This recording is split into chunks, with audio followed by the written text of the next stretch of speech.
السلام عليكم ورحمة الله وبركاته.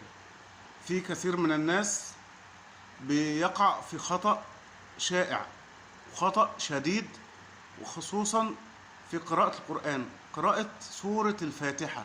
سورة الفاتحة التي لا تصح الصلاة إلا بها، لا تصح صلاة المسلم إلا بقراءة سورة الفاتحة.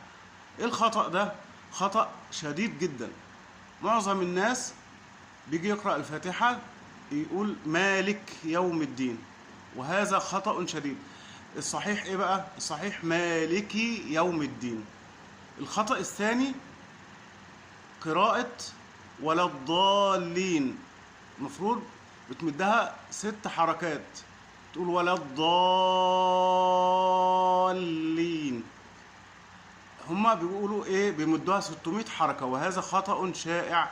أرجو الاهتمام به. السلام عليكم.